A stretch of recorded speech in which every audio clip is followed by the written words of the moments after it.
And I was encouraged to just get a job and start working. And if I was going to go to school, I was told it had to be, or it should be done at night or on my extra time. And so I lost that. I lost that girl, that young girl, that little girl, that teenager that was excited about writing, that was excited about art. And I got a job as a teacher's aide in special ed for the Socorro district. And that's actually a job that taught me a lot and helped me mature. And at the same time, you know, I just didn't think that that was my destiny. And so it took a lot of inner work when I finally decided to start writing and going back to school. And that's exactly where I went. I went to EPCC and took classes under like Rich Yanez, whom I adore, and so many professors that helped me along the way. And so I'm totally an EPCC student. I don't know if I'm going on just too quickly. And I started writing Coatlicue Girl when I was about 26. And just for reference, I'm going to be 40 next month. So it took me a long time. And really, the book just took a long time to form because it just wasn't ready.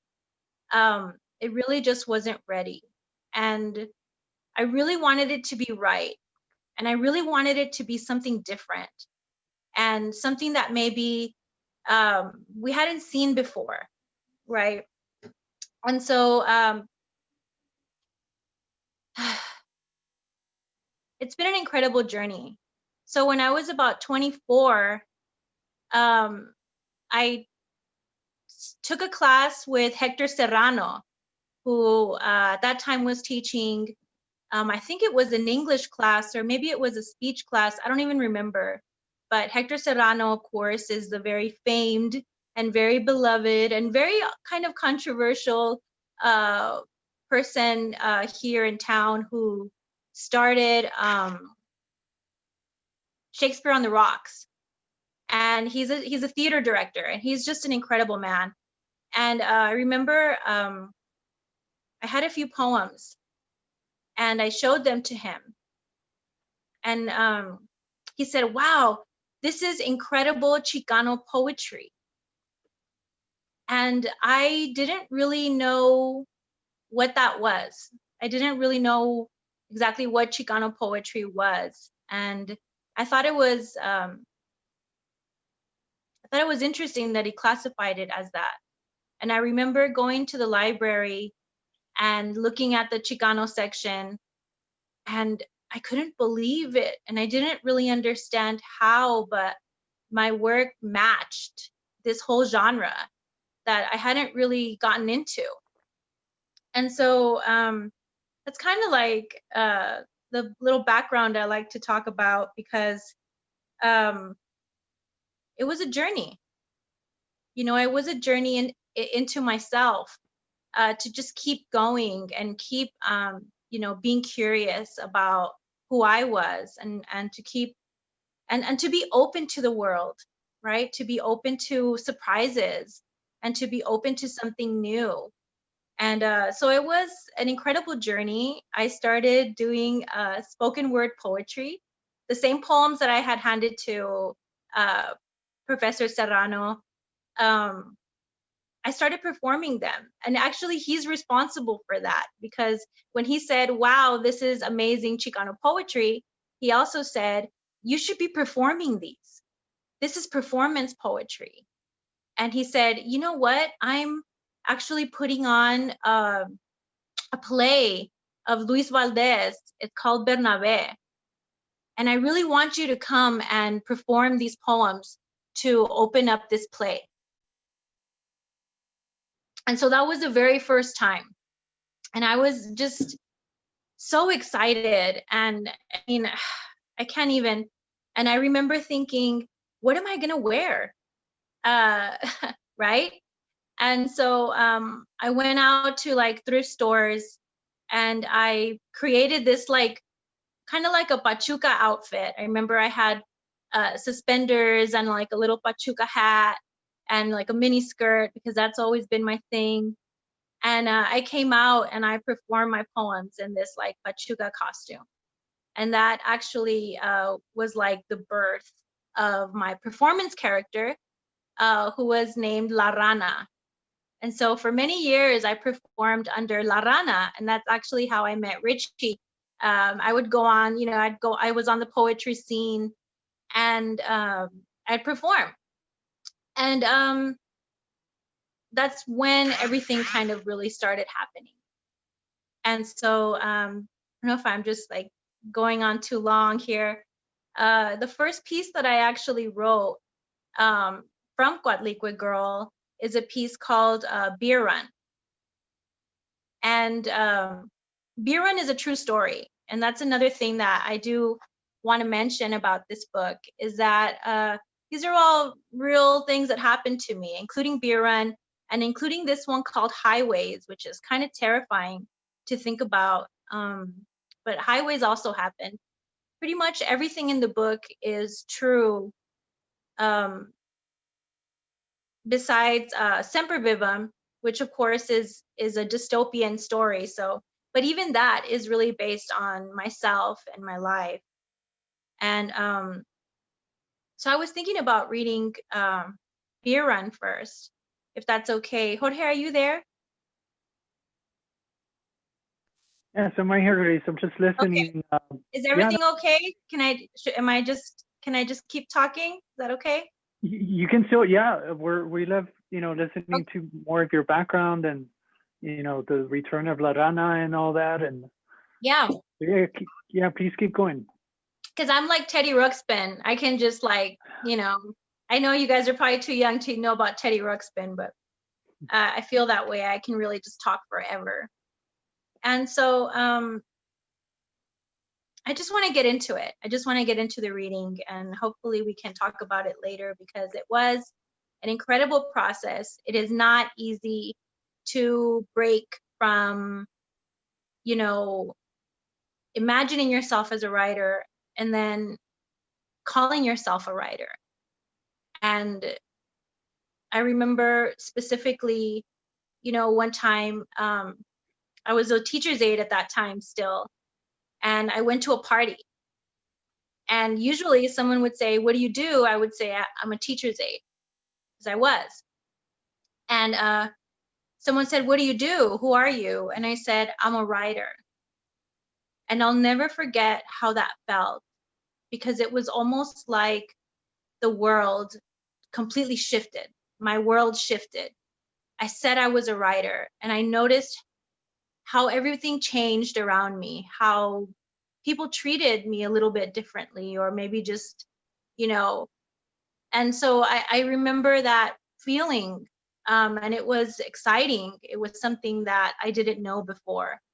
And so definitely it takes confidence to decide that you're worthy of putting these works out. And it takes confidence to decide that your story is important, and that, you know, being from the Lower Valley, people what's the word? Underestimated me, right? I was underestimated a lot. And I was very intimidated by published writers, and I was very intimidated by that whole process. So without further ado, I'm going to start off with Beer Run. And it's an interesting, funny little story that is absolutely true that I wrote when I was 26, but it actually happened when I was 22. I was about 22 when this story really happened. Beer Run.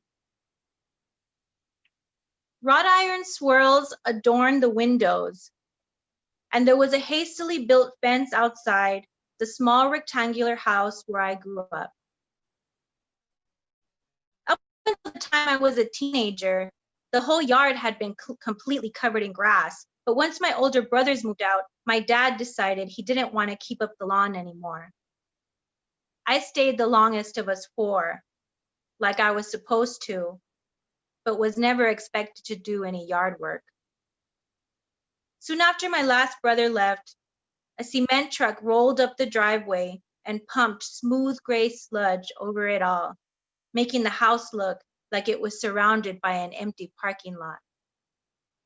Years later, when it was sweltering hot, I especially liked sitting outside on the hood of my faded gray Cavalier after my parents had gone to bed and rolling a joint, smoking, and watching all of the late night cars parking at the convenience store across the street. I'd wonder who was inside and where they were going. When I was 6, I wrote a letter to McGruff the crime dog, a cartoon bloodhound I'd seen on television. McGruff was first introduced in the 80s to combat societal drug use. Similar to Smokey the Bear, McGruff was staunchly against illegal activities and substances. In the handmade construction paper card I'd sent him, I also made a solemn pledge to never do any drugs. 6 weeks later, I received a package in the mail filled to the brim with McGruff paraphernalia, stickers, masks, and even a small badge I wore proudly, vowing to keep the neighborhood safe. I wondered what McGruff would think of me now. Sorry, fucker. I guess I disappointed you too, I said aloud, as I pulled out a small sandwich bag filled with what Redbeard had called lima limon. The buds were pretty, a bright, almost technicolor green. Their scent would waft under your nose when you opened the bag, citrusy and light. I've always liked rolling joints. I found it's a good skill to have, even if you don't smoke. First, you have to have something to break it up on. If it's a piece of paper, fold it in half lengthwise to avoid any falling shake. Hold the bud between your thumb and forefinger, and with your other hand, break a few bits off. Next, the rubbing into those bits until they dismantle, and then you pull all of the stems and seeds off and out. Fold the rolling paper almost in half, making sure the crease is sharp, and lick the edge of it slowly so you can tear a piece off. I learned that from someone somewhere along the way. It's so you don't get as much paper in your smoke. With the folded rolling paper sitting in your left hand, reach over with your right and take a small pinch out of the little broken up pile and line it smoothly along the crease. When you're done, grasp onto each side. The tricky part is keeping it straight, holding the tiny paper on each side with both hands so it can be rolled. I'll smooth it, pressing it closer and tighter together, and then carefully twist each edge until the ends are perfectly shut. The really good rollers know how to make the side you light different than the edge you put between your lips. I'm not sure why I never picked up that skill. When we first started getting high, I liked the papers that had cherries or peaches printed on them, but now I don't mind the little ones that come with packs of rolling tobacco. I like to roll them long and thin, tight. With the joint hanging out of my mouth, I'll light the fire, whatever fire. A softly revving Camaro pulled into my sight. It was ruddy hued, a light brown or maybe tan. I watched blankly as it parked across the street, tires lined up against the fading curb. It took me a moment to figure out what was going on, and then I took a deep hit and held it, watching with interest. Beer run. I've been witnessing beer runs since I was a little girl. As soon as my mother would see a car creeping up that curb with the lights off, she'd frantically call me inside and quickly lock the door. I'd run and turn off all the lights in the house. Para que no nos vean, she'd say. We'd sit cowering inside, huddled close together until we heard it, Sometimes shouts or breaking glass, and then always the sound of a car door smashing shut, an engine booming, and tires squealing away. I remember once hearing gunshots, the taste of my dry mouth hanging in fear. We were afraid, always afraid, of the men who stole beer and held up stores with little black guns and folded bandanas covering their menacing faces. Criminals, criminales, bestias, beasts. Punks, he declared. Only chapetillos steal beer like that. Desperate high schoolers and shit. Ain't no real motherfucking criminal going to risk getting chased down by some dumbass Good Samaritan or the cops for something as stupid as a 30-pack. The real motherfuckers think before they act, I assure you, he declared diplomatically, and then taking a hit, breathed out and spoke at the same time. The real criminals buy their beer before midnight. Post-beer run is another story. The cops show up and sometimes shut down the store depending on how severe the situation got. This one was in progress. I watched the Camaro exhibit the telltale combo of running engine and lights off. Laughing a little, I thought of Redbeard. Just by the looks of the car, I knew he was right. Something about it, a feeling I got. Híjole, I whispered, taking a hit. Either these fools want to get caught, or they just don't give a fuck. It was time to investigate. I was thirsty anyway. I slid off the hood and lightly dabbled some saliva on my finger to put out the joint, and then carefully placed it on one of the windshield wipers before walking across the street toward the sitting car. The driver's side window was open, and without much hesitation, I stuck my head into the vehicle, peering inside. There were 5 teenage boys in there, all wearing some variation of polo top and khaki short. Redbeard had been right all along.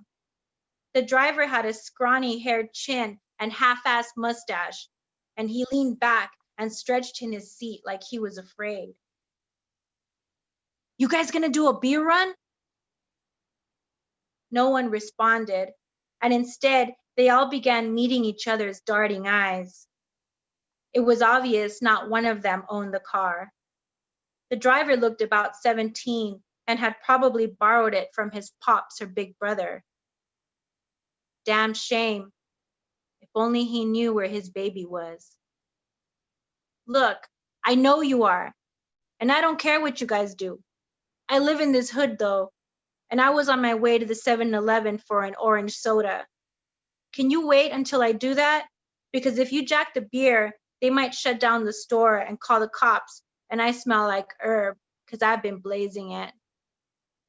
No one spoke, and instead they all rested their gaze on the driver, who after a moment of hesitation met my eyes and responded, okay, but don't fuck us over. We had an agreement. They weren't even stoners, I could tell. Yeah, I was fucking with them. Maybe I was bored. I backed away from the car and headed in the direction of the store. Once inside, I went toward the back and grabbed my soda from the cooler, all the while sizing up the new evening clerk, a brown-haired girl with droopy eyes framed with shaggy bangs. A name tag spelling out Annabelle hung silently off the store's mandatory orange smock. I wondered if this was her first beer run and how she'd react. You'll be all right, Annabelle, I whispered to myself silently as I paid. Those guys were dumbasses for sure. I felt their relief when I walked out of the store and passed in front of their car with my soda and a last-minute decision Hershey bar. It was dark, but I could see that the guy sitting in the back right of the car walked out and slowly made a beeline towards the store. I lit my joint and waited, puffing excitedly. A couple of minutes later, there was a loud smash, and then I saw him running from the car, a 30-pack in each hand. The Camaro then revving and booming, and the door swinging open as he threw the beer in and jumped in behind it. The car then took off, all bat out of hell and shit, as eager as they were. I couldn't believe they had actually waited for me to buy my soda. Dumb fucks. I laughed. That's Beer Run. I love Beer Run. And, you know, I really struggled with putting it in this collection in a lot of ways because of the language, right? Like, I don't think I use profanity in any other of my pieces. This is really the only one. And the writing is very raw, right? It's this girl talking, and she's definitely very raw. But if you notice, if you really read what Beer Run is about, it's about fear, right? And even though she made that promise to McGruff that she was going to guard the neighborhood and keep it safe, even though she thinks that she let McGruff down, she was still doing that. She was still watching her neighborhood, right?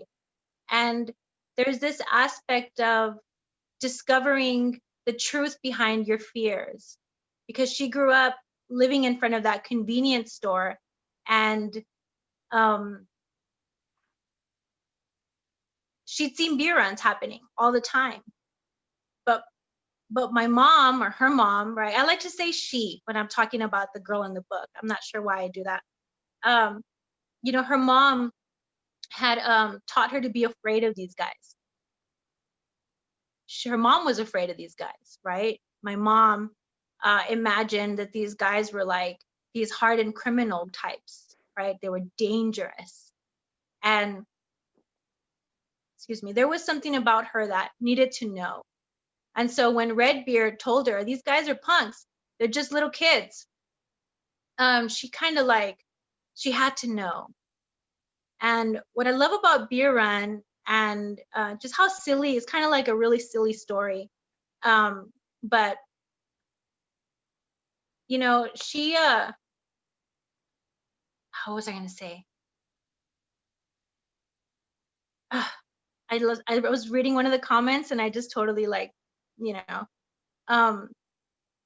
but I love Beer Run, and I love the girl's voice, and I love her energy, and I love how brave she was. Oh, that's what I was gonna say.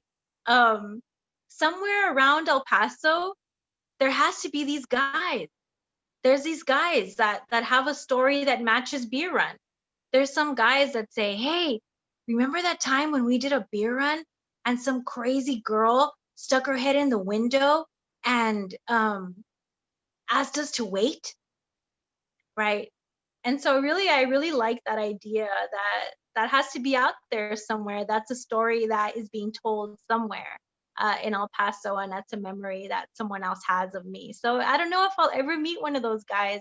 I kind of wonder, what if one of those guys like comes across my book and thinks about this or whatever, right? And so that's Beer Run. I'm not sure how we want to format this, if we want to accept questions, or if I should just be like chatting it up and reading. What do you think, Jorge? We could keep it organic for now. You know, I just wanted to comment that, you know, a lot of my students mentioned Beer Run in their responses as far as stories that stood out, because of what you mentioned, right? That like these border stories, right? And I think that's one of the things that, you know, is really important about your work is not just that it's border stories, not just that in some cases, like these are true stories, right? Not that they have to be, but, you know, that just kind of gives it more of that oomph. And also that, you know, they recognize, you know, what the people, the kinds of people, the area, the landmarks, and it's English and Spanish. You know, they always mention that too. So yeah, just like Raina is saying there. But you know, if anyone had a question about Beer Run in particular, I will leave the floor open if you want to ask it or write it down in the chat. Yeah, absolutely. And so if you notice the book, it's in Spanish and English, and it's not translated. I kind of, well, I mean, I definitely did that on purpose. And but now I think my press is considering having the Spanish poems and some of the Spanish pieces translated into English, which I'm not against. But at the same time, I always feel like because I think in Spanish and English, that there's some pieces that I wrote in Spanish for a reason. I wanted to show that nuance, that some pieces are just, they came out in Spanish and there's a reason behind that. And I kind of think that that's lost a lot of times in translation. And you're going to notice that, Coatlicue, right, is the Nahua. And goddess is kind of like an old fashioned way of looking at these, like if you hear about Coyolxauhqui, or you hear about Mayahuel, or, call them las diosas or goddesses, but really, they're not really goddesses. They're more like essences and esencias, right? And Coatlicue is la madre. And she is considered the mother of all the gods, right? And she represents the earth. And there's also, if you go through it, almost all of the pieces involve my mom. And so there's also that kind of like that underlying theme of like the relationship between me and my mom, and having a mom who comes like straight from Mexico and still speaks Spanish. My mom, although she understands, and she had definitely understood enough to read like my little notes and the stuff that she would find growing up, my mom always spoke Spanish. And so there's that kind of like it also shows my relationship with Mexico, right? And I kind of like go into that in other pieces too. And so yeah, and being a mother and later being a single mom, right? And so motherhood is definitely an aspect that is like, really in the book.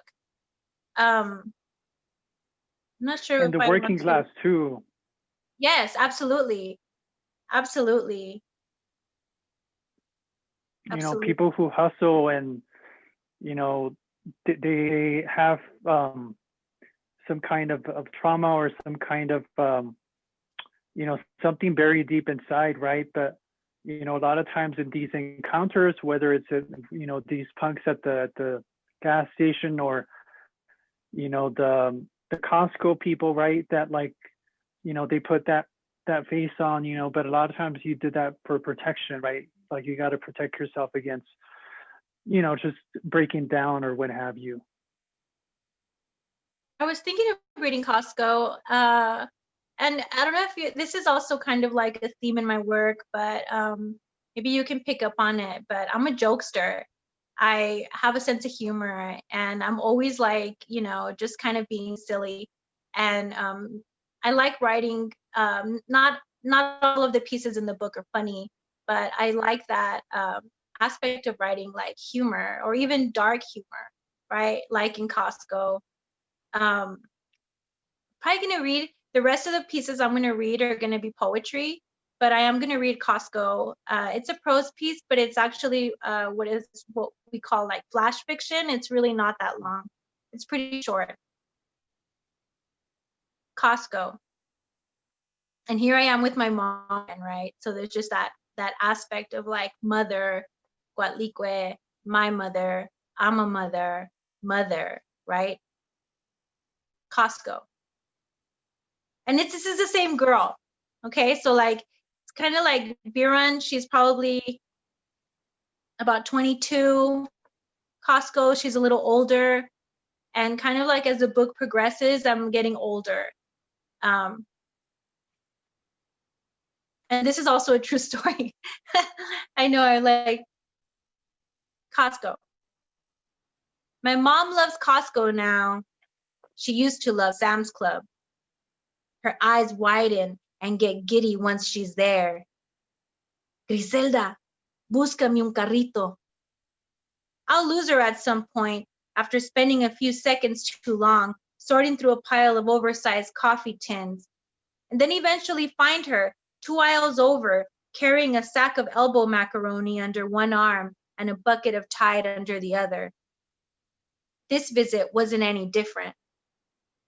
We waded through the sample area where the crowd of shoppers had thickened. It was because a skinny, blonde, spiky-haired employee was about to begin a knife presentation. He looked about 19 or 20 and kept checking his watch nervously. I watched him adjust his belt a couple of times and eventually step up onto a little platform surrounded by rows of tuna cans and pickles. He tried to muster up enough energy to look enthusiastic. Quédate aquí. Voy a buscar spinach. No te muevas. A veces regalan cuchillos. Okay, Mom. I stood next to a señora holding a rotisserie chicken, and together we watched the kid set up his knife kit. Tiene buenos cuchillos, she whispered. Sí, I whispered back. It was a whole thing now. The area around the kid had been taken up. We all looked up and waited. Grandfather had been the butcher in Guadalupe Bravo, Chihuahua, a tiny speck of town somewhere on the border not too far from Juarez. Many times, I've thought I had it in me to be a butcher too. The kid was a couple of minutes into his presentation now. So far, no giveaways. He'd gone through the paring, peeling, and boning knives impressively, chopping potatoes, julienning carrots, then slicing bone, cardboard, aluminum. It wasn't boring. Some people walked away, but the señora and I stayed on, along with several others. By now, there was a new señor in our group. He was wearing a blue t-shirt and a cap that read Bimbo across the front. He was holding a paper cocktail plate with a few buffalo wings on it. Next up was a half-inch steel bar. The guy showed the crowd the serrated utility knife and began sawing away. It was working, and after a few seconds, he stopped and presented the indentation the knife had made on the steel. He asked if there were any buyers, and everyone stayed silent, watching him, hoping he'd up the ante. Suddenly, Bimbo Cap said, "Mejor que los vaya a vender en Juárez, a los carteles." The crowd tittered. "Sí, ¿verdad?" responded another voice from behind me. "Así cortan pescuezos rapidín." We all laughed. "Sí, ¿verdad? Sí, mejor en Juárez, pescuezos, rapidín." Someone said he should sell them door to door over there. I don't know why, but in that moment, we laughed even harder. We lost it when he pulled out the butcher knife. I saw the señora pull a little crushed up Kleenex out of her pocket and dab the corners of her eyes, her face distorted. The blonde kid looked up at everyone, looked confused for a moment, and then giggled, assuming we were just really enjoying his presentation. And Costco, right, it touches on the violence in Juarez. And, you know, it's been a very rough, over 10 years, over a decade of violence in Juarez. And you have to, when you read Costco, and we know this, right, in El Paso, the Costco that's there, you know, off of the freeway, a large quantity of the people that are there are from Juarez. And so I don't know if Bimbo Cap was from Juarez, but we all know that guy. I have a tío that kind of, when I think of Bimbo Cap, I think of my tío. He'd definitely be wearing the hat, and he's gordito, and he'd be eating the buffalo wings, right? And so I love these characters, the señora and the rotisserie chicken, and all of us just waiting there watching this kid present knives, right? And so it seems like a very innocent situation, just something that you're at Costco and you see happening and you're like, you know, you walk away or whatever. But in that moment, there was something very sinister about that moment and that laughter that everyone shared, right? And it's definitely dark. And there's this aspect of los Mexicanos, right? How we joke about everything, and a lot of times that joking and that laughter is really a way to process trauma, right? And so someone else would think, my God, you know, that was, and but really that's normal here on the border, right? Because we're El Paso, even though it's definitely not as affected as Juarez, right, by this violence, so many of us so many people live on both sides, or you have relatives that are on both sides. And so this is something has to do with the idea of normalized violence, right? And how this violence has been normalized for us, and we're finding different ways of processing that, even through very dark humor. And I remember when this happened, because this again is a true story, once I walked away from that situation, the crowd dispersed, and I went looking for my mom, and I was thinking, what the hell was that? That was crazy. That was dark. Whoa. And for many years, I just wrote down the word Costco, because I knew that that had to be a story that I was someday going to write, and I did. What do you guys think? Did anyone have any questions for Gris about Costco? Yes. Hi, my name is Anna. The first time I read it, and you mentioned the lady that like was wiping, I guess, her tears, I said like, oh, maybe she had suffered something and she's like remembering and crying. But then like once you reread it again, like she was just laughing. But yeah, She was laughing. yeah. But at the same time, like maybe it's just like this cry of like, yeah, it's so real, you know, like you're laughing because it's real, it's happening, and now we're having this dark humor about it. Yeah, absolutely. Actually, I've been asked this question before, and maybe I didn't mean to write it in that way, that it could be interpreted in either way. I think that just kind of happened. But I remember she was laughing, while at the same time, we don't know what the señora holding the rotisserie chicken had been through, right? And especially being Mexicanos, what we're laughing at, how deep that goes. So, and again, these are all true stories. And Gris, one of the things that struck me about that story is the privilege of the blonde kid. Of course, he doesn't know Spanish, but I think there's also the privilege of like he can just remain ignorant about. A lot of people in El Paso can remain ignorant about what goes on in Juarez, because we don't really see it in the news too much. I think there's also a certain like we're desensitized to violence in American culture, and I think also American culture seems to be more fearful, of course, of death, right? And so they kind of just try to be ignorant instead of like embracing it, like Mexican culture does. So I thought that was a really nice touch. That, of course, it's a true story, but something that really stood out to me. Yeah, absolutely. Yeah. Go ahead. Me recordó mucho, bueno, yo soy de Ciudad Juárez y bueno, crecí allá y pues obviamente me tocó toda la época de la violencia de Calderón, ¿no? Pues un montón de...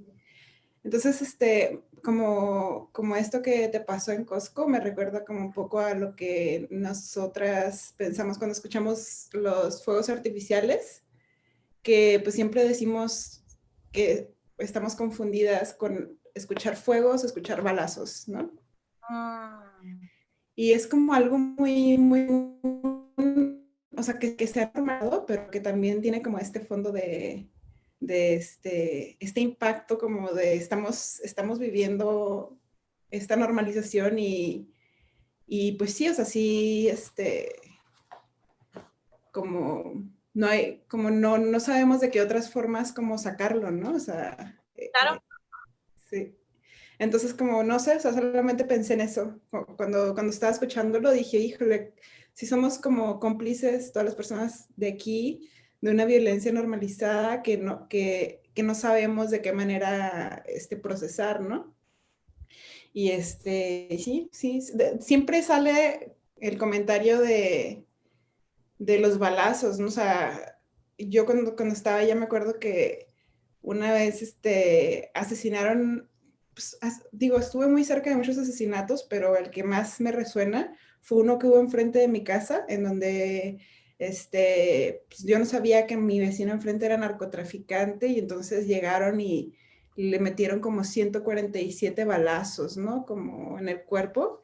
Y pues o sea, retumbaba mucho ese sonido, obviamente, como durante 2 minutos, quizá fueron como 2 minutos, pero pues, se sintieron mucho más largos, ¿no?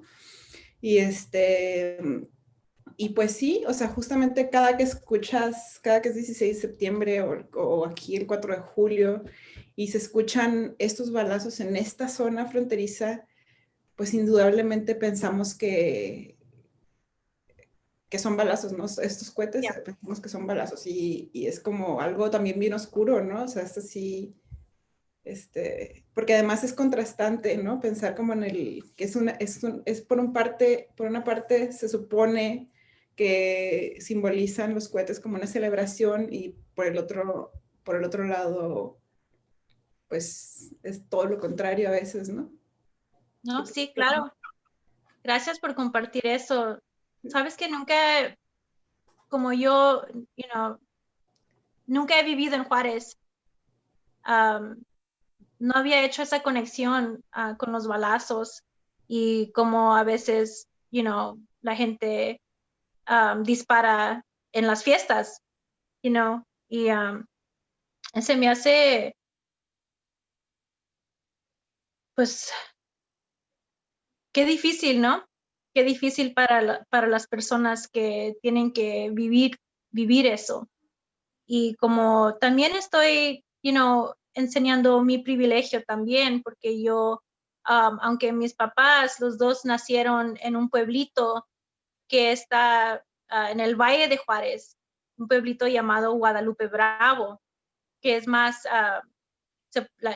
cruzas como por Fabens, cruzas a un pueblito que se llama Caseta, de ahí llegas a Porvenir, lo llegas a Guadalupe. Mi familia todavía vive allí, mi tía y mi tío que murió hace muy poco, y es el hermano gemelo de mi mamá. Entonces, por muchos años, porque ese pueblito llamado Guadalupe ha tenido, la violencia ha estado terrible. Ya ni hay policía, no hay nadie allí. Y yo siempre me preocupaba mucho por mi tío y mi tía, especialmente mi tío, porque por mucho tiempo en Guadalupe y también en Juárez, pero en Guadalupe estaban matando casi todos los hombres. Había muy pocos hombres que sobrevivieron esa década de violencia. Y mi tío es el hermano gemelo de mi mamá. Y me acuerdo que mi tío también, como digo que mi abuelo fue un carnicero del pueblito, mi tío también fue carnicero. Y un día se cortó la mano. Se cortó la mano y se cortó muchos nervios en la mano. Y mi mamá, desde El Paso, le dolía la mano. Le dolía la mano mucho. Y no fue hasta después que supimos que es porque mi tío o que eso había pasado con su hermano, ¿verdad? Su hermano gemelo. Entonces, por muchos años yo vivía con mucho miedo, pensando, ¿qué va a pasar si alguien le hace algo a mi tío, ¿verdad? Un acto de violencia, mi mamá va a sentir todo esto. Entonces, estamos conectados, ¿verdad? Estamos conectados y todavía cuando yo le hablo a mi tía, hay otro, se llama Guadalupe Bravo, Chihuahua, donde hablo que cerraron el Camposanto porque la gente llegaba en luto y los narcotraficantes mataban a la familia. Pues ahí los tenían, ¿verdad? Ahí estaban. Entonces me acuerdo que le llamé a mi tía, y tía, ¿cómo está? Y tía, ¿qué está pasando allá? Y tía, ya véngase, tía, por favor, ya, por favor, vénganse. No, mija, no está pasando nada. No está pasando nada. Todo está bien, mija, no te preocupes. Y esa idea de pues la fortaleza de los mexicanos, ¿verdad? Y también cómo se normaliza la violencia, ¿verdad? Entonces, ya, estoy enseñando mi privilegio también, ¿verdad? Porque pues yo aunque estoy cerca, ¿verdad? De familia, estoy cerca de la violencia. Yo estoy en El Paso y, yo estoy escribiendo sobre, algo que pasó en Costco, pero siempre pensando en las mujeres y las personas en Juárez que no tienen ese privilegio de nomás contar un cuentito, ¿verdad? Pero están viviendo eso todos los días. So, gracias por compartir eso. And I'm also queer. I'm a bisexual Chicana, right? And I grew up with a lot of homophobia in my family, coming from my mom, again, right? And that's just what she grew up knowing and believing. And so for me, siendo la única hija, right? I have 3 big brothers and I'm the only daughter. This idea of being queer, of being bisexual was like, very scary for me to accept. And I spent a lot of time really being afraid of being bisexual and hiding that part of me, right? And actually didn't get a chance to, I didn't get a chance to love a woman or make love to a woman or be with a woman until after I became a single mom, because there was that feeling of, I don't know, like it wasn't like my parents were not going to accept the fact that I was queer until I had a kid, until I became a mother, and I guess I gave them the grandchild that they wanted, right? Then they were like, whatever. But up until then, I really felt like as the only daughter that I couldn't be queer. And so I went through a lot of repression of having these emotions towards wanting to be with a woman and know what that was like. And just like this fear of, absolutely. I totally understand what you're saying, Susie. I mean, it's just that, it's especially bisexual, right? Because if you're a lesbiana, I think that's a little bit more acceptable. But this idea, and that's not to say that I'm not acknowledging the violence that lesbian and gay, like men, go through within these communities and in these families, because there's a lot of violence and misogyny that they go through. And being bisexual, I've always kind of had that privilege where I could pass, especially because I'm very feminine. And so I could always maybe pass as straight. And so I wasn't subjected to the type of violence that I think I would be if I was a lesbian. But at the same time, there's that idea of bisexuality doesn't really exist, right? Ay, es pura mañosidad. Eso, es pura, nomás son mañosos, right? And there's also this concept of the hypersexualization of bisexuals. You tell someone that you're bisexual, and a lot of times it's seen as this, like, it's very based on sex, and you are sexualized because you are bisexual, right? And so there is that. I write about that, and I write about when I finally began dating women or identifying as bisexual, how my worldview changed. And I like to write about romance.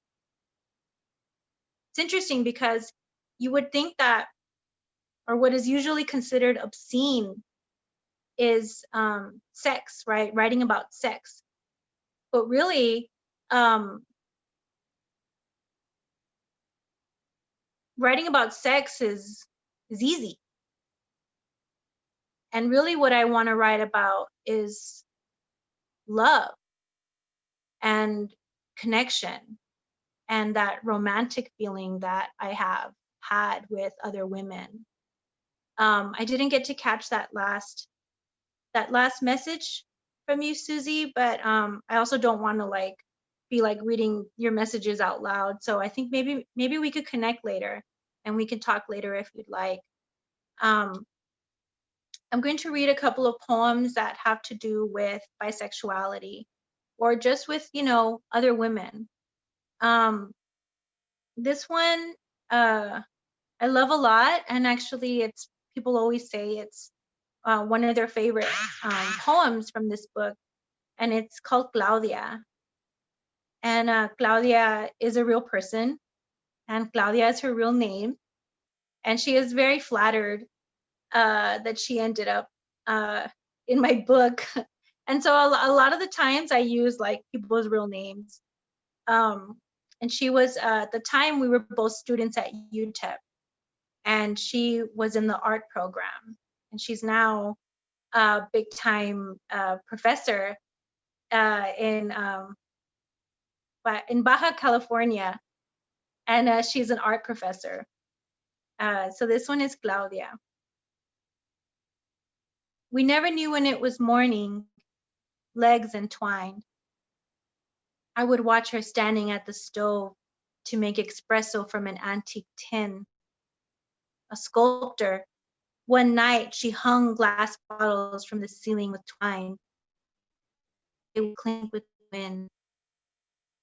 I would watch her standing at the stove to make espresso from an antique tin. It had been her grandmother's, she said. The bottles would clink with the wind in the basement apartment with furniture except for that 4-poster bed. It had been her grandmother's, she had said. A sculptor. One night she hung glass bottles from the ceiling with twine in the basement apartment with no furniture except for that 4-poster bed. We never knew when it was morning, legs entwined.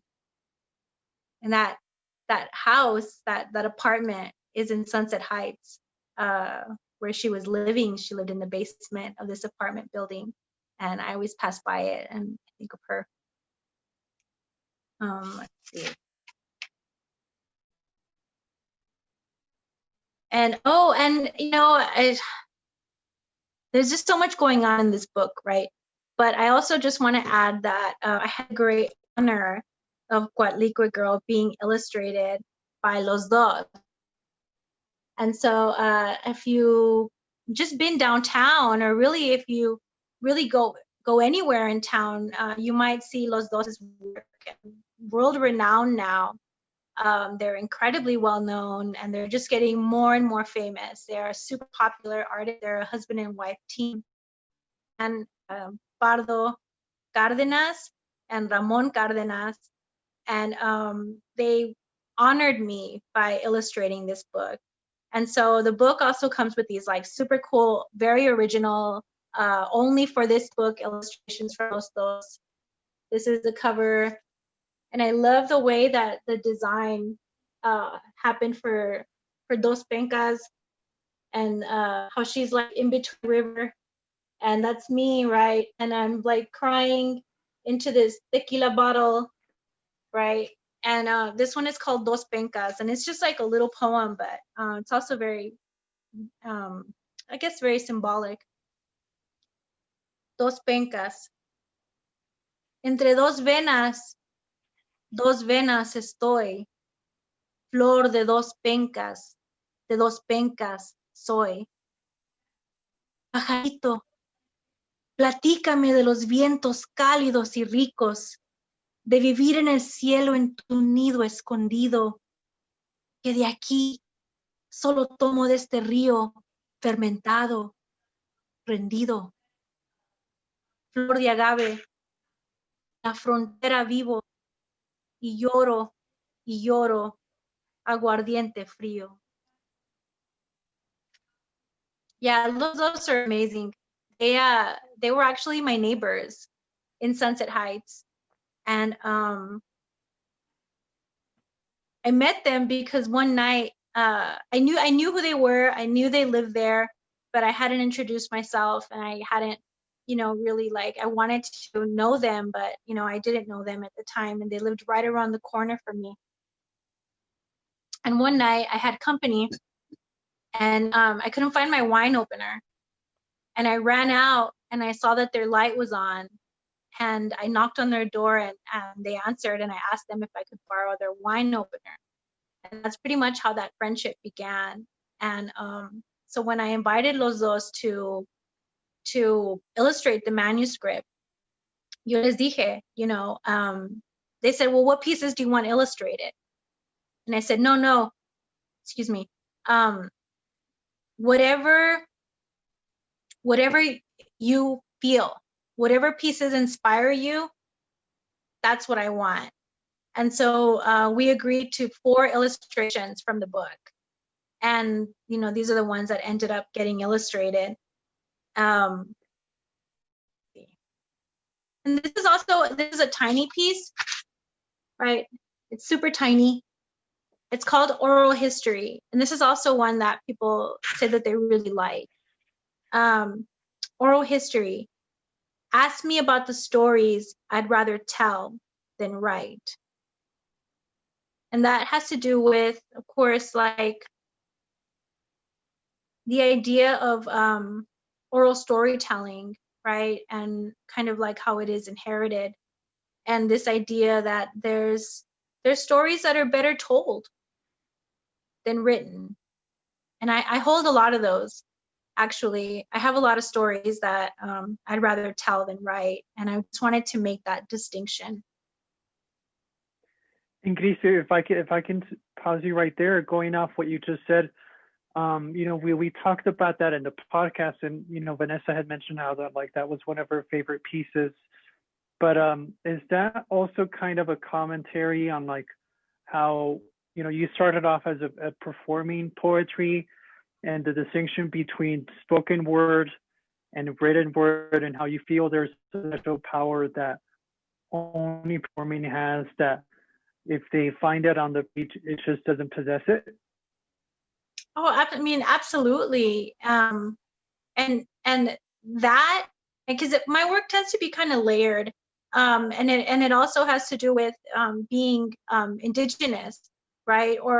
And the word indigenous is kind of it's, I don't want to say it's controversial, but right now, the way that we're processing indigeneity, right? It's kind of I come from a culture of storytelling, right? And so it also has to do with that, how this culture of storytelling isn't exactly what is accepted by, let's say, the written, the culture of literature or the culture of writing. And absolutely, I spent a lot of time as a spoken word artist, and I was snubbed a lot. I was snubbed a lot by, let's say, poets, other poets, maybe more academic poets. And, I always kind of had this, maybe I wasn't, maybe I wasn't a real writer because I was a spoken word poet, right? And I always kind of felt just insecure about it. And I remember one time I was approached by a press. This was a long time ago, and these were my spoken word pieces. And they said, we really want to make a book want to publish a book of your spoken word, and we want to format it so that, you know, like some of the words are bigger, and like just, you know, trying to create like this book. And I just wasn't ready at that time. I didn't want that to be my debut, and it was hard being a spoken word artist. I know Richie can probably understand that. And yeah, you know, I just saw your comment, Richie, about it. And at the time, I'm not sure that this is still going on, but there was definitely like this wave that was going on in poetry, and this was coming from a lot of like U.S. poets, right, and predominantly white poets that were saying, "Oh, there's this thing called poet voice, and it's so annoying when writers perform their work and they enunciate the way that they do, and you know, oh, ew, poet voice, right?" And that poet voice. And what was interesting about that is that, like on the frontera, and very much like I mean, definitely Chihuahua, and I'm sure all of Mexico, and probably Latin America, but I don't exactly the history of it. There's something called declamación. And so when I was performing, because declamación is my little girl, 3 years old, and being taught first poem, and she says that they would put her on the table, right, and she would recite poems. And so declamación is our culture, it's our history. And at the same time, I'm watching like white poets totally make fun of this idea of like telling poetry in this way. And what's interesting is I shared this on Twitter recently, the difference between, you know, poet voice and declamación, declamar work, a tradition. And I also had a comment from who's Persian, a writer who's Persian. She talks about the same thing, that she felt like intimidated, like a little, because she's Farsi, or they speak Farsi, and they have a long, I mean, thousands-year-old history of poetry and reading these long, beautiful lyrical poems. Going back to Rumi, I mean, everyone talks about Rumi, and we all read Rumi, right? But Rumi recited all of these poems that we're now reading. And so definitely there is that difference, like, you know, like in oral history, that there's just poems that are meant to be oral works, right? I warned you, I'm like Teddy Ruxpin. I can just go on and on. And so there's a lot going on with me, right? Like in the book, but probably in real life too, right? So I'm a mom. I'm not a single mom anymore. I actually got married almost 2 years ago, or about 2 years ago. And so, but most of the stories, or everything that was written in Coatlicue Girl, I was a single mom at that time, and I'm bisexual, right? And it took me a really long time to accept that. And then there's another that is in Coatlicue Girl, but it's not really like, I don't exactly, but if you kind of like read it, right, there's that interest in healing, and that has to do with curanderismo. So at the same time that you know, I was 24, at the same time I started writing poetry, I also started accepting and seeing the signs that were happening around me, that I'm a curandera. And I've had like incredible stories that happened to me in my travels, learning, right? Because when you usually curanderismo is something that you feel, and a lot of times it's something that is inherited, right? Somewhere along your bloodline, somewhere along your history, you had an abuela, you had a great tia, you had an abuelo that was a town curandero. Or maybe you just know that your abuela would work with the herbs, or she would light candles for people in the neighborhood, right? And there's all different kinds of curanderos, right? There's all kinds of curanderos, like working with herbs, working with the soul and the spirit, working as a huesero. Those are actually very like, hueseros are very rare now.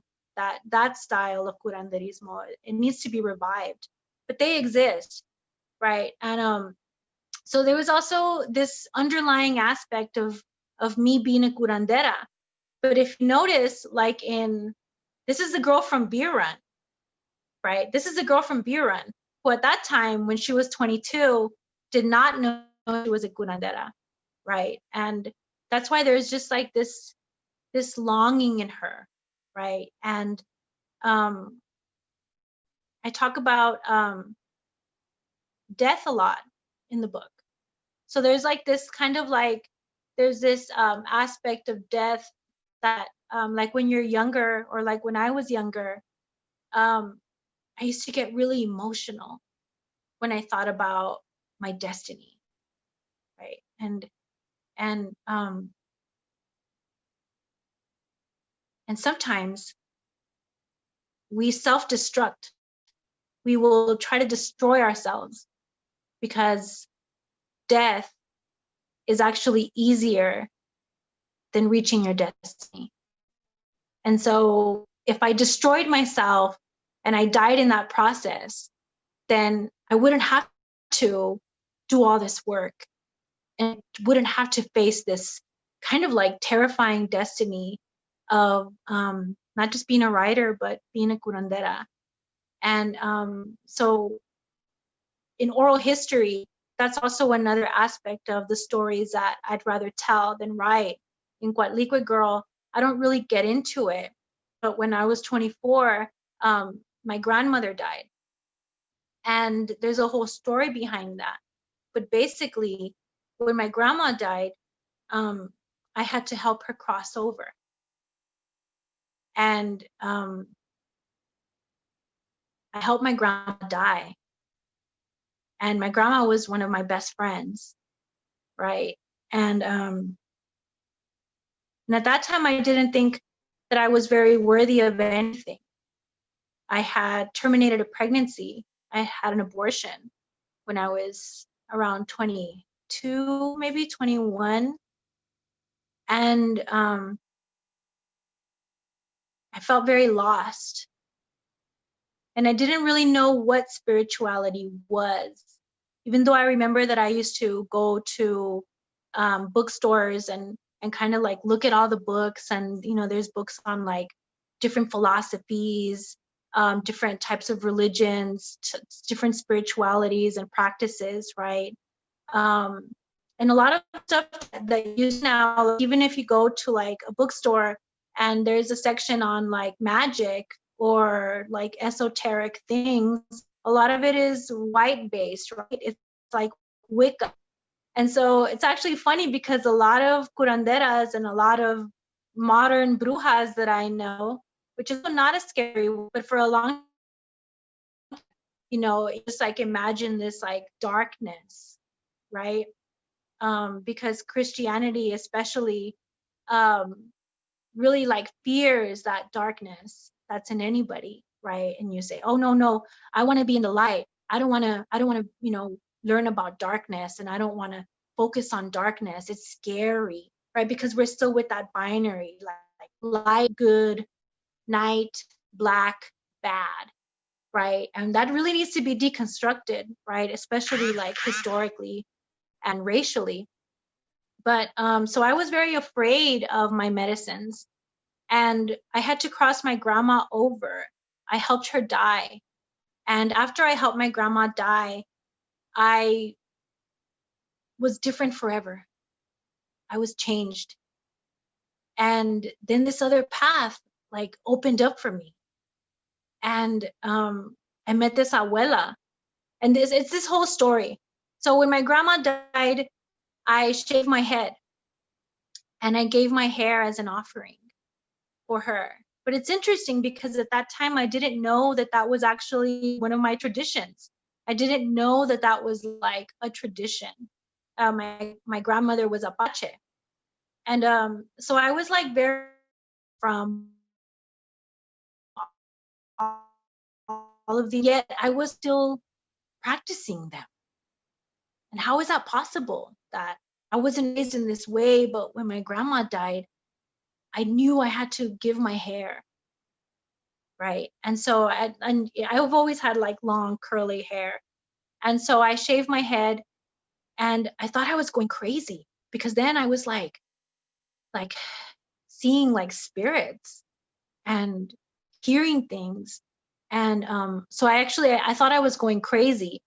And I ran into somebody and they said, hey, you know what? You should go see this señora. She's a curandera. You should go see her and talk to her. And at that time, it was like a last resort for me because I was even thinking like, I'm schizophrenic. Like, what is this? You know, why am I hearing these things? And what the hell happened that time that I crossed my grandma over? Like who was that in me? And I went to go see this curandera, this abuela, right? And I was bald and I was like terrified. I probably seemed terrifying. And she said, oh yeah. She said, oh yeah. She said, you're one of us.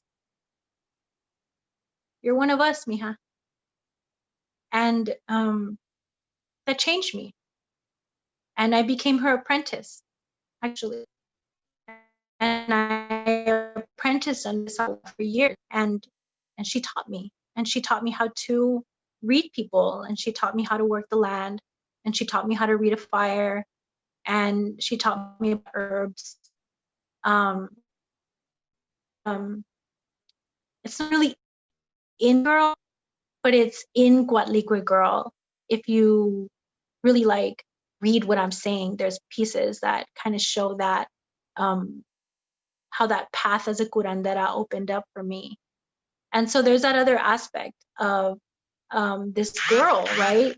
Like when I talk about this girl, it's me, but it's all of us. Like Coatlicue Girl is, and I don't mean to just be so like woman oriented, because I understand that there's curanderos out there, and we are the descendants of curanderismo, of curanderos, right? And curanderismo is like a mix between indigenous culture and like Judeo-Christian beliefs. And so curanderismo, if you go see a curandero, they might rub you down with an egg or anything else, right? Sage or other things to help you become more clear. But maybe they're also saying the Our Father at the same time. And that's something that is considered like witchcraft, right? Especially because we come from such a heavily Catholic background, and here on the border especially. And so I really struggled with that, accepting that I'm a curandera. But there's parts in here that have to do with that. I'm going to read a piece called Scars.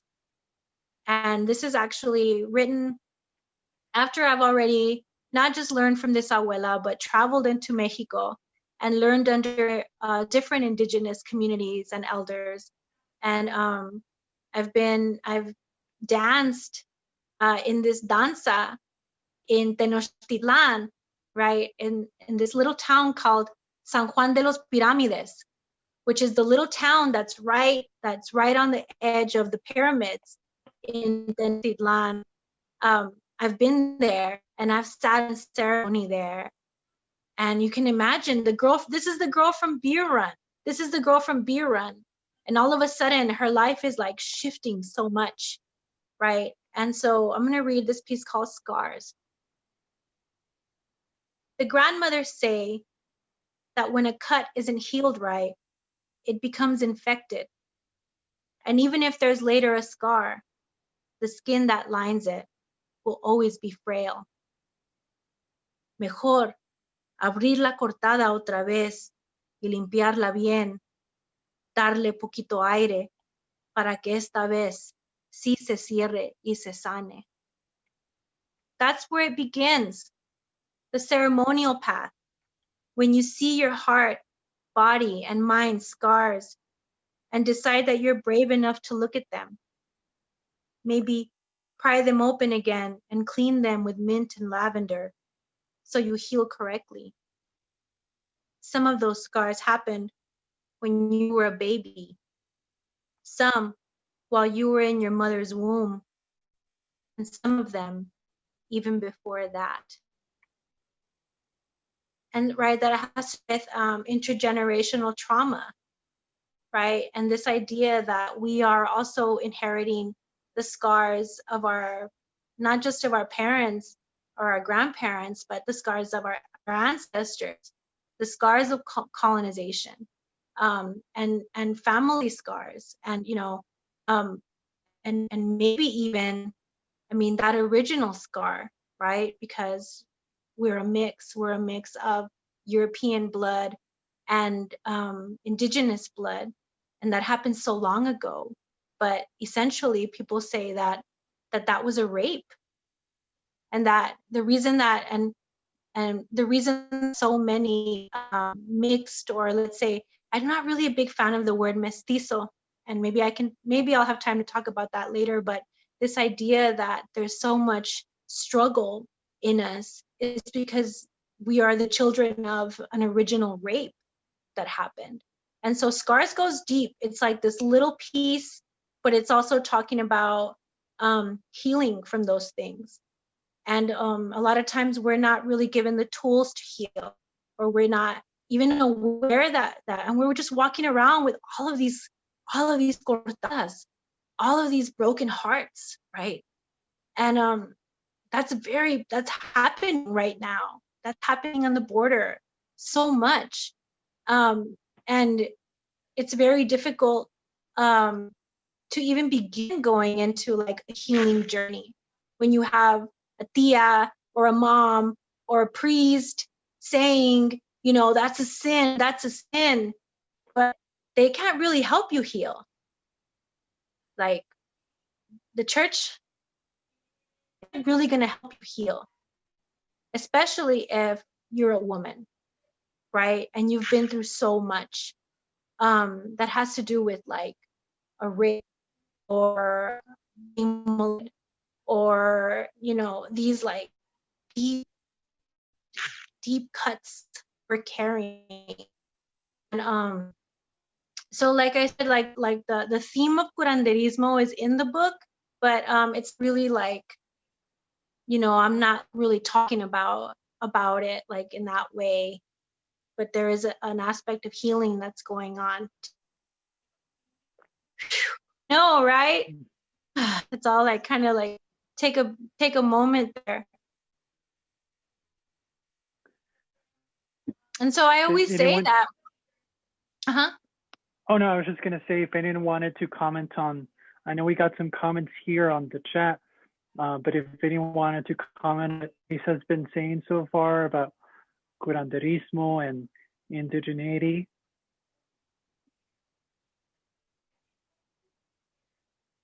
A lot of us are curanderos because a lot of us inherited that. And it's not something that is talked about, right? And you could be like really far away from your true self. One of the teachings that I always think about that I learned in Mexico, right, was this character. Actually, I am writing a book about all those experiences. It's called Sancha. And that's just because I don't know, I'm such a troll, right? I love to tell stories and kind of like in this like interesting way, right? But I remember one time he told me, he said, so many people are actually not even living their true nature. Like, maybe when you were a child, you were really funny and you were like always laughing, and you had this like light personality. and trauma happens. Or maybe even your parents are always like telling you like, calm down, like be quiet, you know, stop or whatever. And then we grow up and we're these like solemn adults. And so you're not even living your true self, right? And it takes bravery to accept that. And you think, oh, who am I really? Right? And so I always think about like that girl in Beer Run and who she was. And she was, you know, she was a stoner, and she really felt like she had nothing to offer. She thought she had let everybody down, right? But it was really that she was gearing up for a death at that time she couldn't even imagine. And it was going to take so much work to get there. And so there's that idea of like internal movement and struggle, you know. And now I've been working with women in my community for about 15 years. That sounds crazy. But I see women and family really like work with men by themselves. And that's just not something that I feel drawn to do. But I see women in my community that come to me, and I give, and I platica, which is another aspect of curanderismo. You know, help people process their traumas. No. And this is another one that has to do with I was talking about, that aspect of death. And it's called Rocio Sihuacoat. Rocio Sihuacoat was an elder that I met in Mexico, and she is from Chiapas. And she was actually one of Comandanta Ramona's women.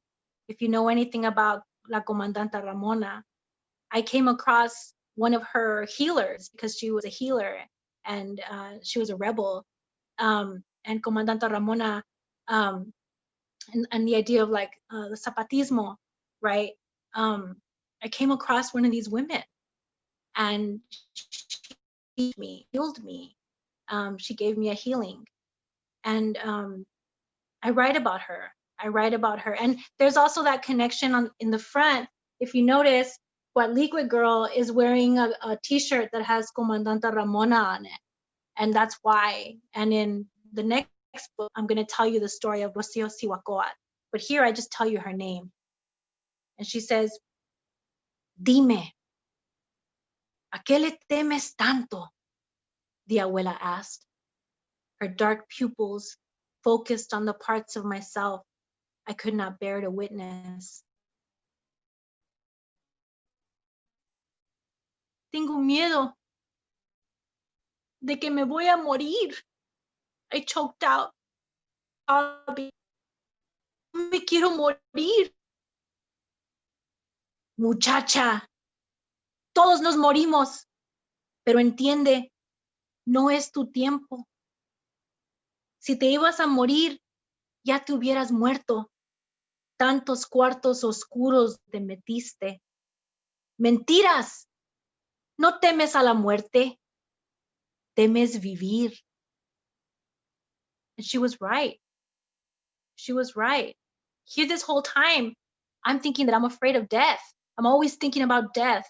And there's a story in the book, earlier in the book, called Highways. And there's also that aspect. And she's hanging out with a sicario. Her friend murders people, right? Hanging out with this. And what is this girl doing? Why is she getting into these cars? Why is she going into these dark places? What was I doing? Right? And I think on some end, there's that aspect of I was trying to uncover, right, the things that I was afraid of. So this idea of chasing my own death. And I was chasing my death because it was easier. Like, it's easier to die. It's easier to destroy yourself than actually reach who you're meant to be and reach your destiny. And so that's mind blowing, right? When she told me that you're not afraid of death, you're afraid of life, you're afraid of living. And so, you know, like it's intense. It's intense. And I somehow like synthesize all of these like experience into these little pieces, right? And there's just like a lot behind them, especially here on the border. Like we're not really given a whole lot of like choices, you know? Everybody is kind of the same. And, you know, we're not the same. And everyone is immensely powerful. And we all have a destiny. And the destiny isn't just to be a worker or to be a wife or to be a mom, right? And it's not that I'm not saying everybody has to be a writer or everybody has to be an artist either or something fancy. But the destiny is uncovering who we are and going into those spaces, right? The true essence of who you are meant to be, right? And how much easier it is to just take a bunch of drugs or get into a car with somebody or like be out there like rolling around like a tumbleweed at night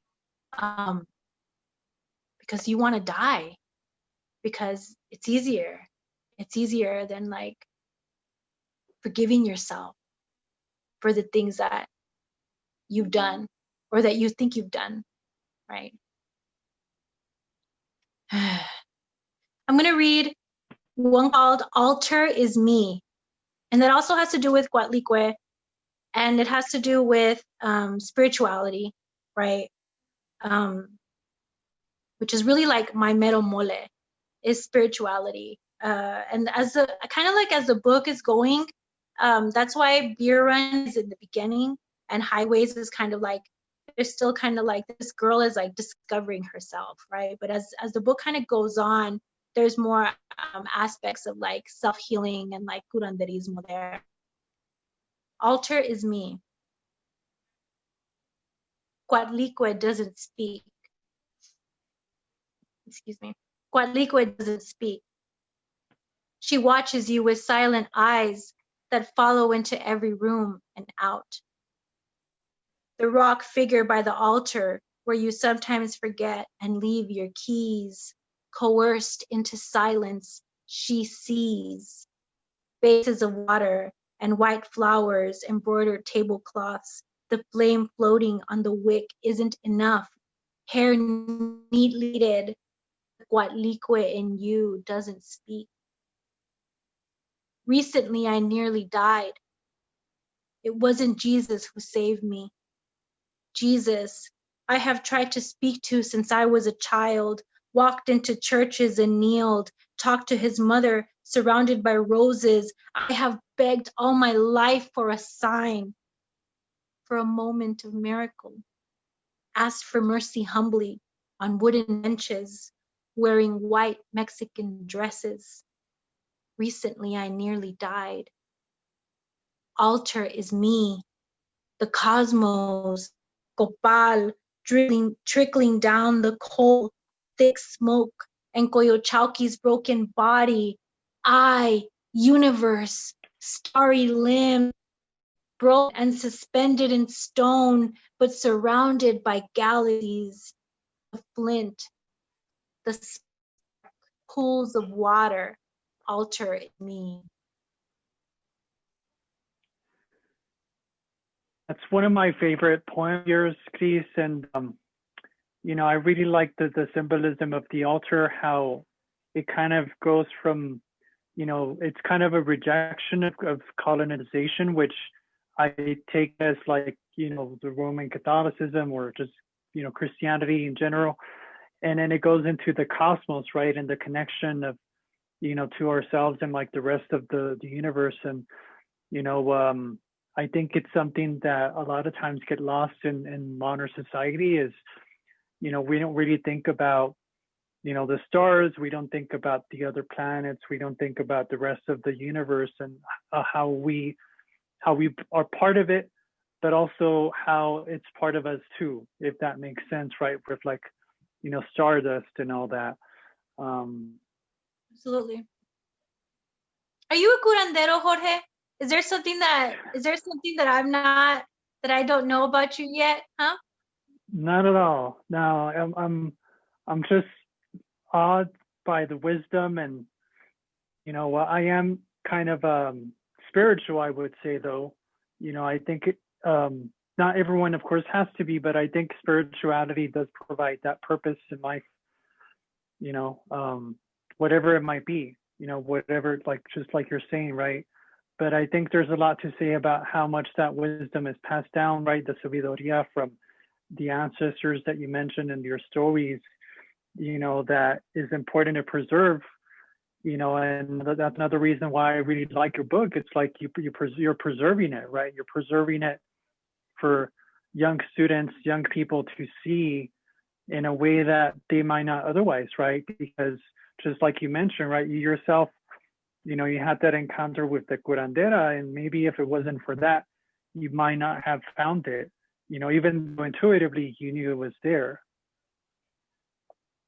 When she said, oh, you're one of us. And it was like a whole new world had opened up for me. You know, and it was very symbolic that I was bald, right? And I remember she told me, what you did there, giving up your hair, people just don't do that. And she said, that denotes a shift, a powerful shift. And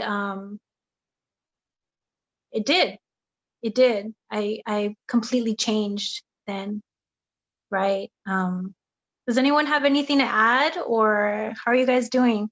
I know I can be super intense, okay? That's why I usually don't do readings that are this long, because I can be intense. I can imagine what my husband thinks being around me 24/7. I have a question, Gris. Can you hear me? We can hear you. Let me start this video.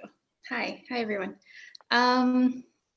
Let me see. Okay, so the last story in the collection, I feel like it seems to stand apart both thematically and stylistically from the rest of the collection. So I just wanted to ask what made you include it, or even what made you end the collection with that story? Well, Semper Vivum,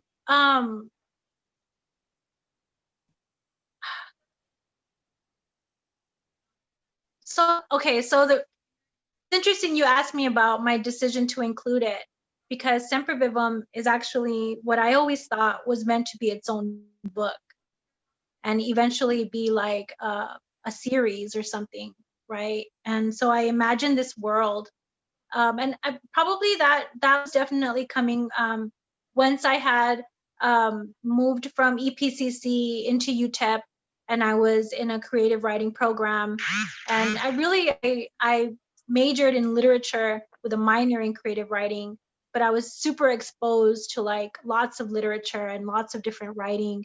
And that's really when I started like opening my eyes to like dystopian or utopian, or all these different types of science fiction, because they're all slightly different, all of these different forms.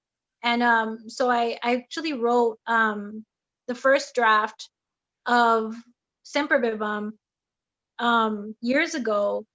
And it's kind of interesting because I have a very good friend. She's like, I don't know if I want to say my best friend, because I'm not sure she would agree we're best friends, but we're like super close. And her name is Therese Mayat. And Therese is super famous. She wrote a book called Heartberries. She's Div, and she's a world famous. I mean, she's a New York Times bestseller if you want to look up Heartberries. But Therese has been my friend for a long time. And I wrote the first draft of Semper Vivum, and I sent it to her. And I remember that she said, yeah, this is pretty good. She said, but you know what would be really good is if you actually told the story, not through this character, but through this character's eyes. And I was like, what? Oh my God. Because, you know, I'm going to have to start over. I'm going to have to start over and rewrite this thing. But Semper Vivum is definitely like experimental writing for me.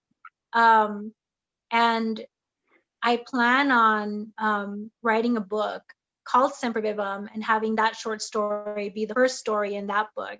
And it actually tells, and I've been like planning it in my mind, like how it's going to go. So it's just me always pushing myself into different forms. And I think important experimental writing and futuristic writing, right? Especially now, because what's interesting is that in Semper Vivum, there's a world shortage of water, right? And the scientists are coming up with this experimental vaccine that it once injected, it turns the human body into something like a cactus so that we can hold water in, right? And so it like coagulates the blood and like the membranes and everything inside of us.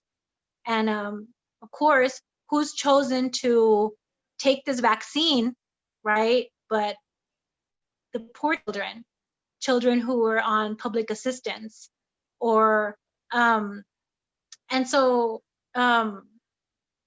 people have told me what's interesting about Coatlicue Girl is that it came out right at the beginning of the pandemic, and it kind of like fits the time that we're in, right? Especially now as we're dealing with like, you know, a global pandemic and vaccines that are being created, and frankly they're being tested on Native communities on the res, who's testing these vaccines that could be super dangerous. And so in Semper Vivum, and obviously I wrote this like way before I knew that this was going to happen, but Semper Vivum, and Semper Vivum also has to do with her being queer and how she feels like different from everybody, and how her queerness is what actually made her like leave home, right? But it was because she was one of these children that were chosen to take this vaccine, and many died, like lots of them died, and she survived. And not only did she survive, she is like almost like the perfect specimen now, because she is incredibly healthy and strong, right? And she doesn't even need water. She only, in the story, she says, I only need to drink water every few months and I'm okay, right? And so there's this whole idea of like being like set apart from everybody, and this idea of kind of like being brave, right? And so I have a friend that told me, you can't write Semper Vivum, you can't finish it until you read the story of Wolverine. You need to know Wolverine before you write the book Semper Vivum. And I always thought that was really interesting. And so I still haven't gotten there. I still haven't like gone into Marvel. And Wolverine, she says, is like going to be like the key to unlocking this story. But Semper Vivum is like, I don't know, me being kind of fancy there, right? But also me being very symbolic about who we are, right? Because we've been exposed to the elements here, especially on the desert. Like there's another poem in there that talks about that, but like being like tough and like almost like hardened by the sun and hardened by all this like around us, like poverty, and it makes us extremely tough. But not everyone survives, right? But the ones that do survive are really strong. And so really that's what that's about. And I did my research, and I found this plant, and it's actually a succulent, and it's called sempervivum, but it actually grows all around the world. It's not really particular to like one place. Sempervivum is like a worldwide. And so there's that also that idea of like universality in my work, right? And yeah, and I really like the last line of it too. You know, they always say like pay attention to the first line and the last line of every book. And I love the last line of Sempervivum when she's breaking up with Izzy. And I don't really say, I used to have it in here like why she broke up with Izzy, but I took that out. And but she says, "I'm so sorry, Izzy," I uttered, then stood up and walked toward the door and looked back for a moment before walking out, shutting it behind me. In the stillness that remained, I heard the measure of my own breathing, of my own heart that through it all still pulsed and fought. And I just love that. I loved ending the book like that, kind of like on this like hopeful and powerful aspect of the human heart, right? And Gris, you know, it's something I talked about with my students is like the running theme of one of the many running themes in your collection is women who are fighters. You know, they're dealt some bad cards, you know, in many cases, but they're going to keep fighting, you know. And one of the things I really liked about Gray, I think is what she's called here, right, is that she has a survivor's guilt from you know, I forget his name, but one of the people who, yes, thank you, Louis. But, you know, even though she has that, she comes to terms with it. And I think EC is a big part of that because she also comes to terms with her queer identity. And so, yeah, that's definitely one of the things that stood out to me from your whole collection. And, you know, they're all chingonas, right? It goes back to that poem of yours. Yeah, Gray is something else. You know, she survived this terrible card, right? She was chosen to be one of these children that was forcibly, basically, given this vaccine, and she survived it. And there's a part where the doctor that's administering it says, "Oh, you know, your blood type is O positive," right? And that's considered the universal blood type. And that's my blood type. I'm O positive. And it's also really interesting how if you like read this, all of this like coronavirus stuff, they say like if you have O positive blood, you're more likely to survive this. So there's just like all these, I don't know what was going on, what visions I was having at that time. But then she talks about how because she went through this, the US government promised basically that they'd always take care of her. They'd give her like free healthcare her whole life. And they set up, they're called global clinics. And because this was going on all over the world, but it mostly happened in the US, Issy gets to travel, but she also talks about her queerness and how her queerness was probably one of the reasons why she left. Like, I'm not sure if I'm explaining it, but like her queerness is what makes her different, right? And so Issy decides to leave when she's very young and start like traveling around the world because she can stay at these global clinics. And that's how she meets Issy, who was a nurse at one of the global clinics. And there's also like this aspect that Gray, right, Gris, right, I'm kind of obvious there. She's kind of a player. Like, is he saying like, you know, who is it? Who are you seeing now? You know, and I kind of struggled with that, putting that aspect in there, because I didn't really want to like put forward that stereotype. But there was just like this idea of like being emotionally unavailable, right? Maybe Gray just wasn't ready to stay with anyone. She had to keep going. And that was her destiny, is to be brave and forge. And that's also been very symbolic in my life, right? I couldn't have stayed with, like, let's say, the father of my daughter. And at that time, all I wanted was just to have a little family, right? And I couldn't have stayed. And there were people that I fell in love with on this road, and I couldn't have stayed because I'm supposed to be here one day, right? And so there's just like this aspect of like being a loner and being different and having to go forward.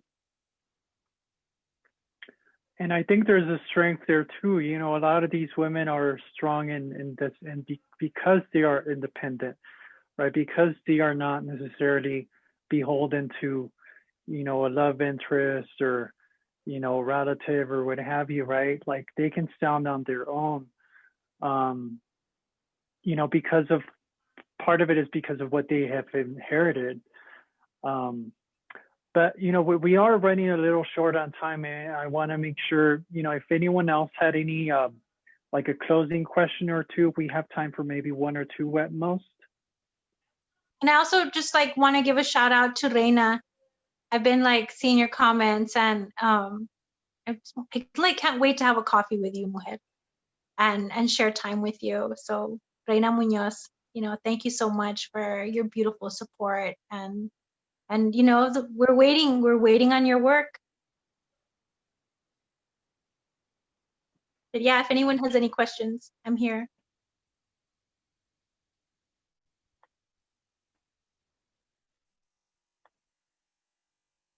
Hi, I have a question. So what do you think for you, like, what do you think the desert represent for you? Because you have a couple pieces talking about the desert, and you want like in Fui tu nopal, it's just like a very positive, as you said, like it hardens you and everything. And then in Desert Utero, you have like a bad like connotation of the desert. So I would like for you to further explain, like, You know, especially Desert Utero. I'm talking about my mom, who worked in a factory, like basically since I was little, and she now has cancer. She has stage 4 cancer, and she basically got this type of cancer because of where she was working. And women here, they're considered expendable. We're workers, right? Nos ponen a trabajar here in this desert. There aren't a lot of safe places for us. Everything is spiny, right? There's a lot of sharp things. In Desert Utero, it really talks about that. All these women, all these mujeres that aren't really even allowed to have lives, to find out who they really are. Desde chiquitas, you know, the church is one that'll tell us what we're supposed to be doing, and that's being mothers and being wives, not being queer, not being single moms, not being, you know, brave. We're basically taught to take it and to work.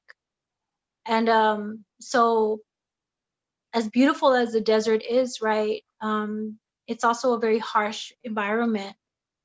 And like if you read like when I would be at UTEP and I would take classes on like Southwest literature, there's a lot of work, early work, that has to do with like the settlers, right? When the settlers would come and they would like move to the desert, it was considered extremely dangerous here. not just because there were native people here that were defending their land, right? But but also the weather and the heat and flash floods. And so in Southwest literature, you read a lot of like settler literature, because typically that's what is taught, right?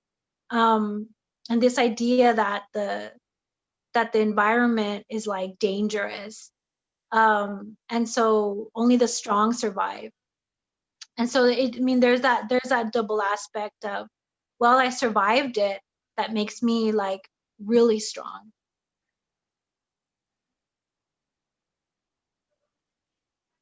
Thank you.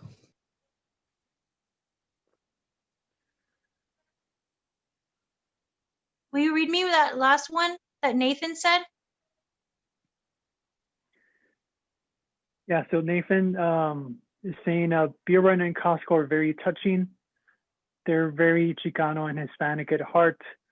They're a little less formal, more raw and realistic, as if you're living in that memory. Very beautiful work. Thank you. Thank you. And like I think it was Susie that said, there was a reason why she's here, and there's definitely a reason why, if you're here and you're listening and you're feeling that pull of destiny, it's a sign. It's a sign. And Gris, you have another question here that is a good closer, I think, because David is saying, this work is real. The language of the border is a big aspect of the book. How do you see beyond the academic critic and not let it change your identity as a writer, performer? And is your website the best place to go to get your book? Yeah, you can order it. It's all over the place now. I'm not going to judge anyone for ordering it off of Amazon. It's there. It's a little cheaper, but if you order it from me, it's going to be slower.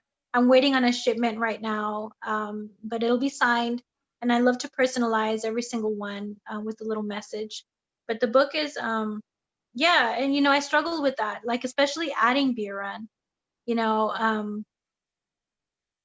because I always wanted to be, now I don't consider myself an academic, right? But I always wanted this to be like what we're doing now, right? I was hoping that one day my work would be studied and looked at, right? And I struggled a lot with the informality of the work, of my writing. And you can even tell, like Beer Run, I wrote it when I was younger.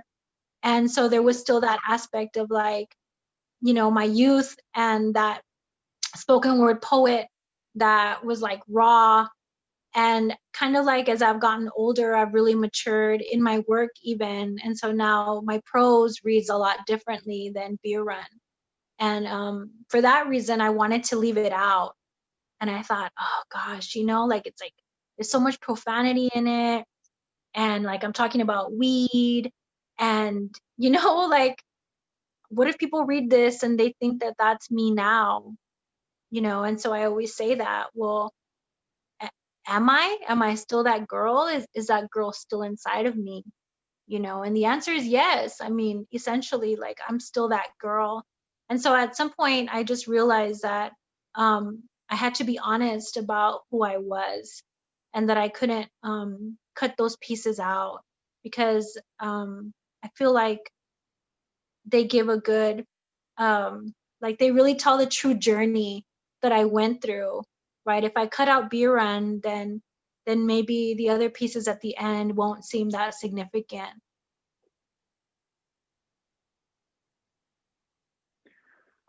Well, it's an amazing work, Gris, and it's been a privilege to teach it. And I can't wait for you to listen to what the students had to say about it. It really is an honor to host you here. I really appreciate you taking the time. I know this was, it's 2 hours is a long time, right? But I think, all of this went really smoothly. Those of you who were asking, then yes, please visit her Gris's website, and you can find a copy there. I was also mentioning there's some limited signed copies at Literarity on the west side, and also at Great Books, which Great is Books a has great them. little.